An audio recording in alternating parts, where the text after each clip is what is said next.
यो भोला खान्छौँ तर यो भोलाले चाहिँ यो जिलेट ब्लेड खान्छ अरे। यो मैले भनेको होइन है, यो सामाजिक सञ्जालमा मैले देखेर सुनेर हो कि होइन रहेछ, खाँदो रहेछ कि रहेन रहेछ भनेर अनुसन्धान मात्रै गर्न खोजेँ। यो एक गिलास पानीमा यो ब्लेडलाई यसरी हाल्यो अनि यो 2 प्याकेट भोला यो मैले काटेर ठिक्क पारेको छु। यो 2 प्याकेट भोला सर्लक्क यहाँ यसरी हालेर 24 घन्टा छोडिदिनु अरे। अब यो म हालेर 24 घन्टा छोडिदिन्छु र भोलि 24 घन्टा पछाडि यसलाई म फेरि खोलेर हेर्छु यो भोलाले ब्लेड खाँदो रहेछ कि ब्लेडले भोला खाँदो रहेछ। त्यस पछाडि थाहा हुन्छ। यो सामाजिक सञ्जालमा निकै भाइरल भएको देखेर मैले यो गर्न मन लागेको हो। यो ब्लेड खाएछ भने म यो कुरो तपाईँहरूलाई पनि सेयर गर्छु है त। नमस्ते सबैमा। हिजो मैले 24 घन्टा अगाडि 2 प्याकेट भोला र एउटा ब्लेड यो ग्लासको पानीमा हालेर छोडेको थिएँ। मैले सबैजनालाई यसको रिजल्ट भोलि तपाईँहरूलाई पनि सेयर गर्छु है भनेर भनेको थिएँ।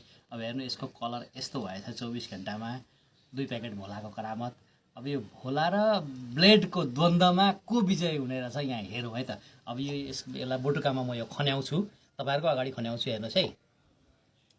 यो खनिँदैछ खनिँदैछ खनिँदैछ खनिँदैछ